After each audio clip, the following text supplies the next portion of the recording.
Ha llegado el momento de escuchar la palabra de Dios.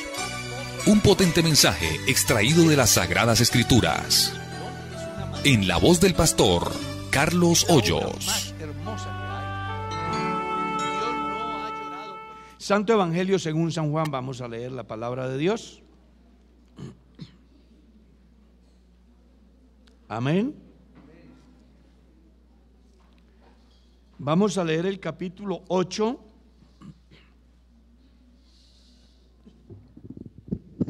San Juan capítulo 8, vamos a leer el versículo 31.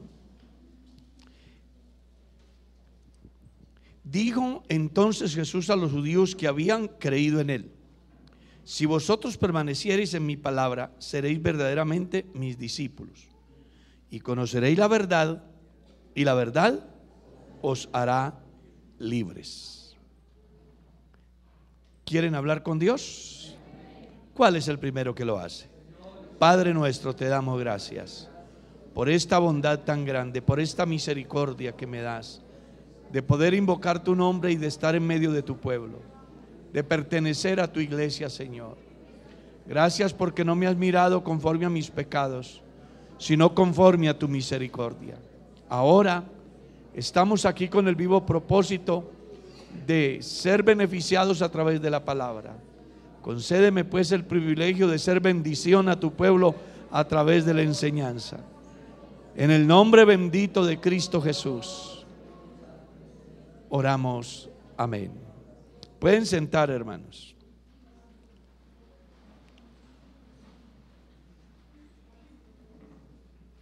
Lo más importante del hombre es su libertad.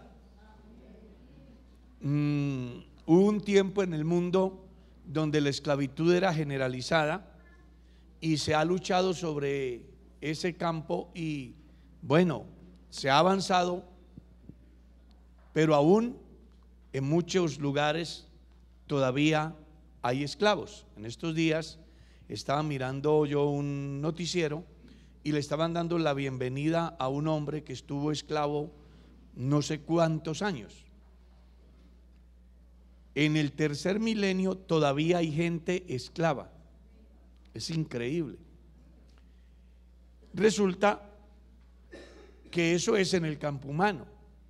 En el campo espiritual hay otros, y por cierto, en cantidades, millones de millones, que son esclavos. Es obvio que ellos jamás aceptarán que son esclavos, como tampoco aceptaron los judíos que eran esclavos. Lo más interesante es que Jesús le dijo a los judíos que habían creído en él: conoceréis la verdad y la verdad os hará libres. Y eso generó una reacción tan seria que fue a un debate profundo, donde se dicen la verdad. Jesús le dice la verdad a ellos y ellos presuntamente le dicen la verdad a Jesús. Cuando usted lee el capítulo 8 de San Juan, encuentra esa interesante discusión que al final de todo hay una gran conclusión: mientras el hombre no conozca a Dios, será un esclavo. Pero los que conocemos a Dios, Dios nos ha librado por lo menos de 7 cosas muy importantes. La primera, nos ha librado del pecado. Cuando usted lee Romanos capítulo 8, léalo si quiere, y ojalá que lo lea. El versículo 17 y 18 dice: pero gracias a Dios que aunque erais esclavos del pecado, habéis obedecido de corazón aquella forma de doctrina a la cual fuisteis entregados, y libertados del pecado vinisteis a ser siervos de la justicia. Jesús dijo que el que practique el pecado es esclavo del pecado. El pecado hace esclavos, a tal estado que aunque el hombre quiera, no puede. No puede. Y ese es el fenómeno que afecta a la humanidad. Muchas personas quieren cambiar de vida, quieren tomar otro rumbo, quieren ser libres de las cosas que hasta el momento los perjudican. Buscan ayuda por toda parte y no lo logran, porque el que los tiene esclavos es el pecado, y el que practica el pecado es esclavo del pecado. Pero cuando el hombre viene a Cristo, Él lo libera del pecado, que eso es lo que dice aquí. Al obedecer esta doctrina a la cual hemos creído, dice, ha producido ¿qué? Libertad, que fue lo que Jesús dijo: conocer la verdad hace que el hombre sea libre. ¿Cuántos son libres aquí esta noche? Dirá alguno: y si es libre de pecado, entonces no vuelve a sentir deseos de pecar. Pues la gran verdad es que el creer a Dios y el ser libres del pecado no implica necesariamente que jamás vuelva a ser tentado. Santiago escribe en su carta y dice: Elías era hombre sujeto a pasiones semejantes a las nuestras. Pedro escribe en su carta y dice: el bautismo que ahora corresponde nos salva, no quitando las inmundicias, sino como la aspiración de una buena conciencia.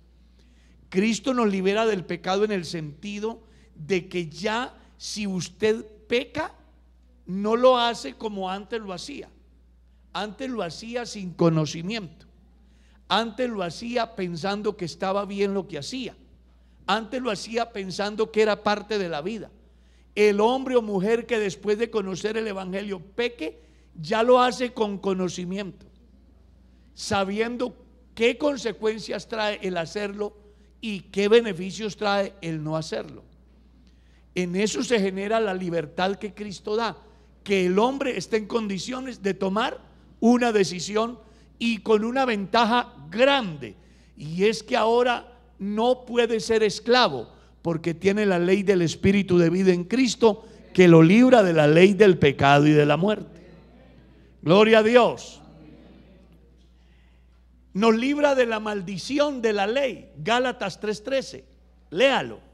Cristo nos redimió de la maldición de la ley, hecho por nosotros maldición, como está escrito: maldito todo aquel que es colgado en un madero.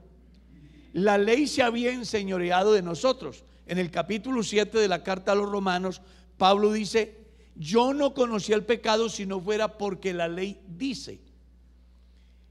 Resulta que antes de que viniera la ley, aunque había pecado, no se señalaba como pecado, porque no había una regulación, no había una ley que dijera qué es bueno y qué es malo.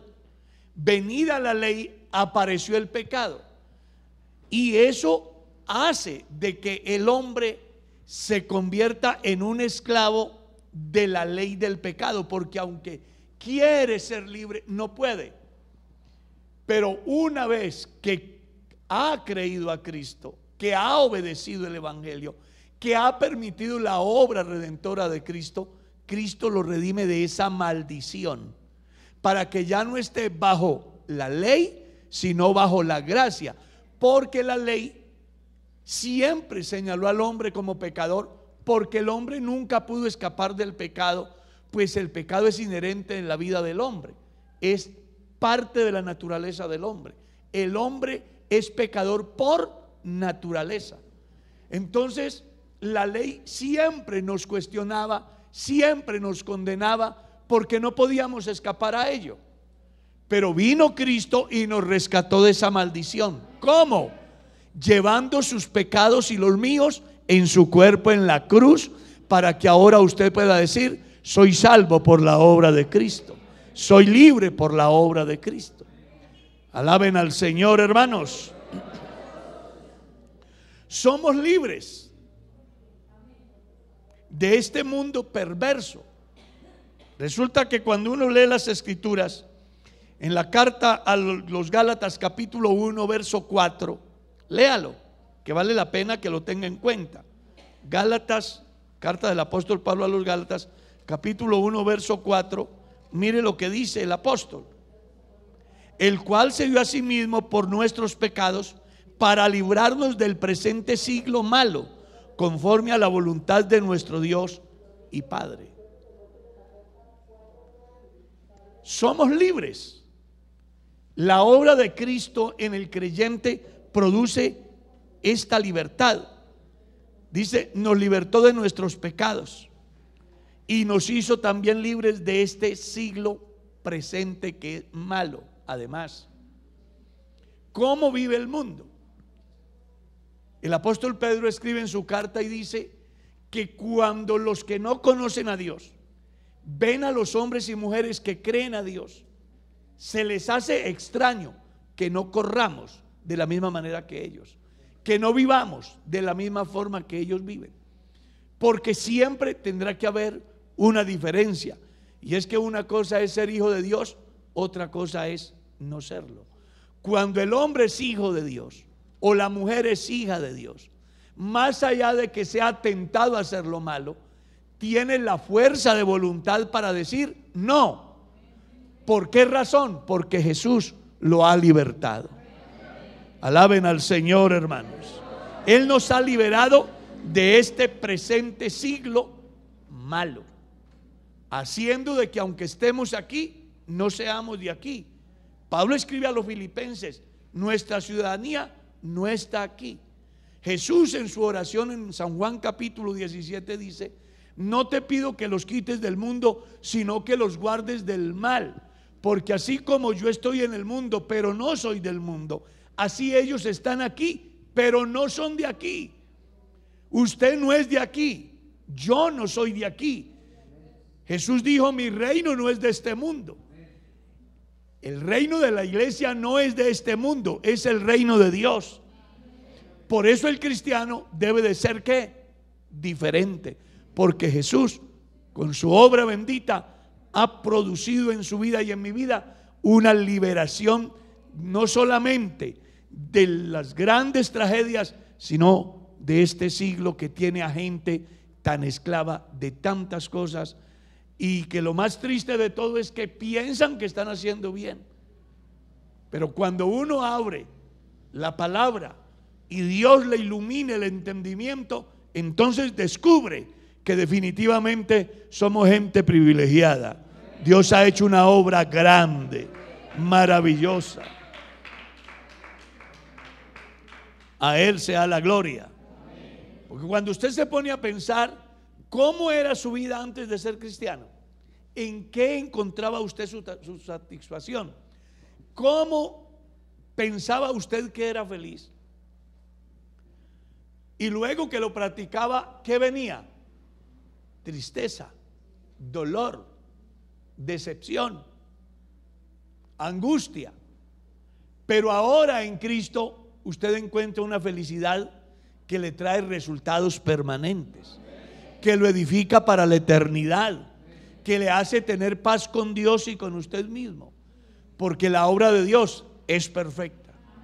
Yo escuché, creo que fue al hermano Félix en estos días decir, Dios no hace remiendos, y es verdad, Dios hace las cosas perfectas. Por eso vale la pena ser un hijo de Dios. A Él sea la gloria. Nos ha liberado del poder de las tinieblas. Lean la carta a los Colosenses capítulo 1 verso 13. Usted encuentra de qué lo ha liberado Dios. Porque según dice el profeta Isaías, Dios hace un lamento muy interesante y dice, ay de los que a lo malo le dicen ¿qué? A lo dulce le dicen ¿qué? Y a lo amargo le dicen a la luz y a las tinieblas, porque así vive el mundo sin Dios. Pero cuando uno conoce a Dios, ¿qué pasa? Verso 13, hablando de Jesús, el cual nos ha liberado de la potestad de las tinieblas y trasladado al reino de su amado Hijo, en quien tenemos redención por su sangre, el perdón de pecados. Los que viven o laboran en empresas nacionales o internacionales les hacen traslados. A veces van bien o mejor, a veces van peor según el comportamiento del hombre. Dicen que, por ejemplo, si un policía se comporta mal, lo envían a un lugar difícil. Si un militar se comporta mal, lo envían a un lugar difícil, porque a ellos los trasladan así. Pero en el caso de Dios es diferente. Él nos ha trasladado de las tinieblas al reino de su amado Hijo. ¿Qué le parece? Nos ha ubicado en los lugares celestiales con Cristo y somos salvos por gracia. ¿No cree que vale la pena bendecir a este Dios tan bueno, que ha hecho un traslado tan importante y tan beneficioso? A Él sea la gloria. La gente sí puede decir que van de mal en peor. Pablo dijo, escribiendo a Timoteo, los hombres malos irán de mal en peor, engañando y siendo engañados. Pero los que hemos sido trasladados de la potestad de las tinieblas al reino del Señor Jesús, podemos decir, como dijo el sabio, como la luz de la aurora, que va en aumento hasta que el día es perfecto, porque el camino del entendido es hacia arriba. Por eso somos llamados a crecer en la gracia y en el conocimiento del Señor Jesús, a avanzar cada día, a ocuparnos en el desarrollo de esta salvación que Dios nos dio, porque fue totalmente gratis. Pero tenemos que trabajar en ella todos los días, porque cada día que pasa hemos de encontrar cosas que debemos corregir en nuestra vida y hacer cosas que deben de embellecer nuestra salvación. Pero tenemos una bendición grande. Estamos en las manos de Dios. Estamos en las manos de Dios. Y en su mano hay garantizado el éxito, el bienestar. No se salga de la mano de Dios, porque si se sale, el lobo está pendiente. El diablo, que anda como león rugiente, está pendiente. Pero mientras estemos en la mano de Dios, nada ni nadie nos podrá hacer daño, porque el que habita al abrigo del Altísimo mora bajo la sombra del Omnipotente. Alabe el nombre de Jesús.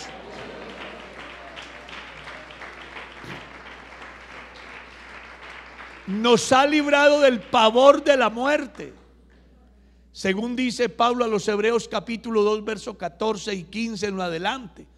Explica la razón por la cual Dios se hizo hermano nuestro al tomar forma humana o tomar naturaleza humana. Él dice, por cuanto los hijos participaron de carne y sangre, Él participó también de lo mismo, para poder destruir por medio de la muerte al que tenía el imperio de la muerte. La muerte era un imperio. La muerte era un dictador que decía cuándo se moría usted y sin esperanza. La gente, si no hubiese sido por la resurrección de Cristo, definitivamente no habría nada que hacer. Pero gracias a la resurrección de Cristo, a la encarnación de Dios en la persona de Jesús, hizo posible que hoy usted y yo tengásemos la plena garantía que no debemos de temer a la muerte, como dijo el salmista en el Salmo 23. Aunque ande en valle de sombra de muerte, no temeré mal alguno. Porque los cristianos deben de tener conciencia, y creo que la tenemos muy clara, que morir en Cristo es ganancia.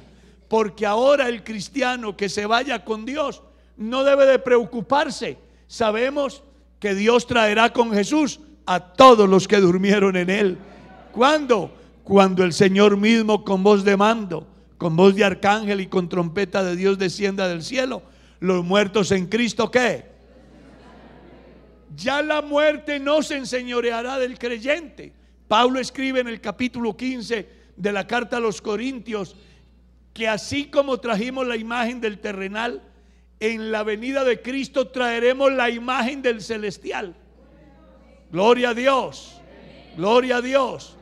Porque en Adán todos mueren, en Cristo todos somos ¿qué? Vivificados. Es una bendición grande. ¿De qué manera?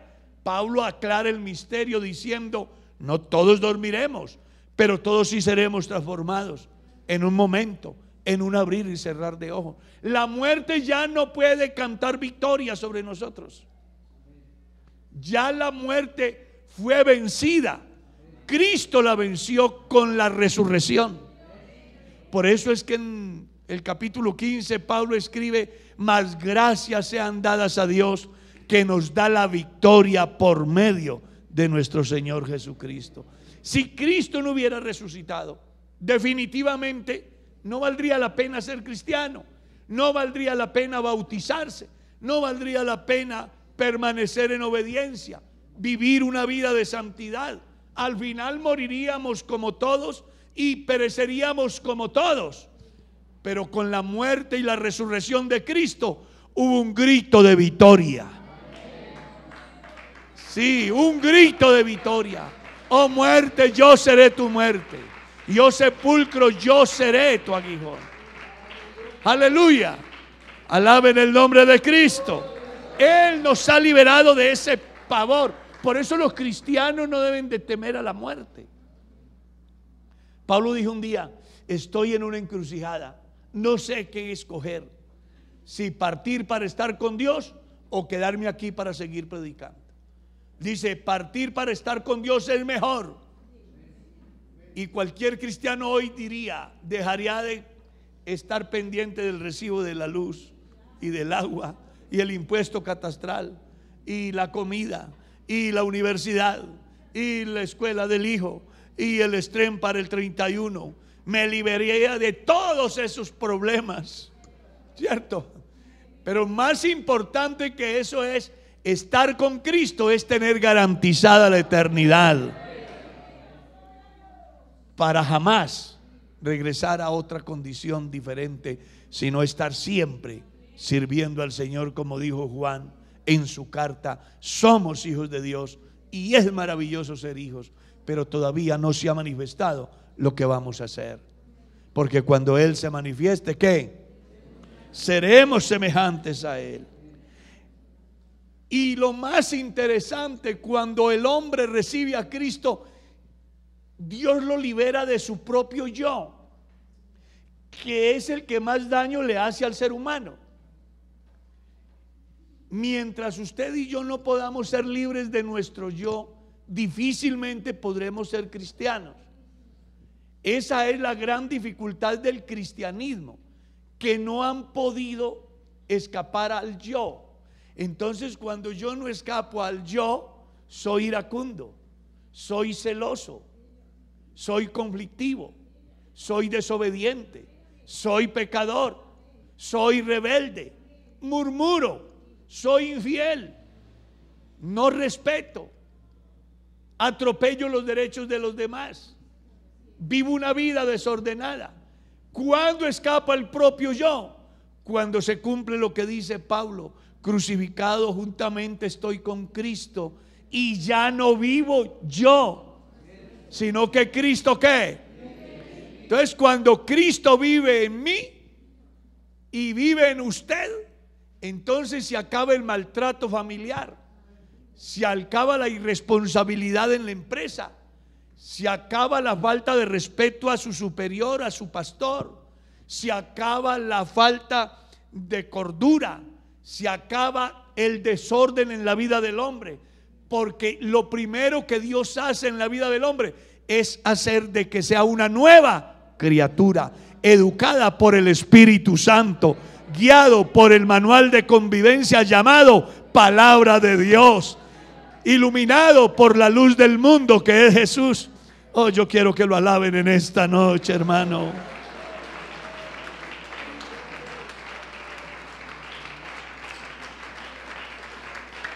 Y ese yo es el que nos hace fallar muchas veces.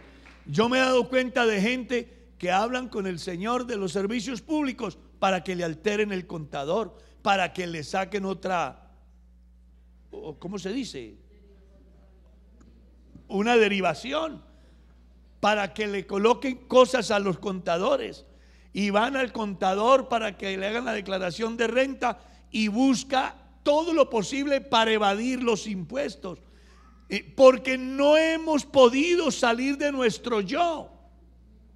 Pero cuando ya no vivo yo, sino que Cristo vive en mí, yo actúo con rectitud. Yo hago las cosas como Dios manda. Y cuando usted y yo hacemos las cosas como Dios manda, tenemos garantizada la bendición de Dios, el apoyo divino.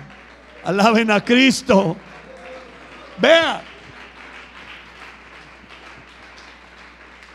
si la gente que va a la universidad, si los que se gradúan de médicos, de abogados, de ingenieros, de arquitectos, de filósofos, de teólogos, lo que sea de lo que se gradúen, vivieran no su propio yo, sino el de Cristo, no habría necesidad de la clase de ética.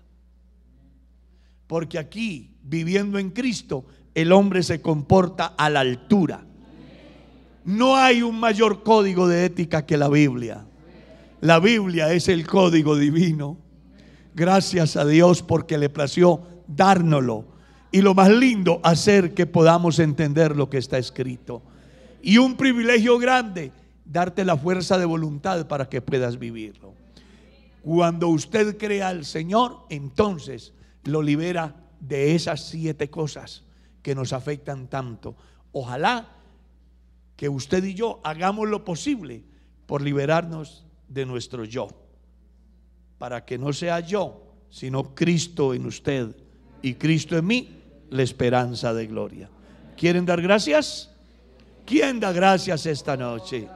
Señor, te damos gracias por esta reflexión bíblica. Te damos gracias por esta bondad, por la palabra.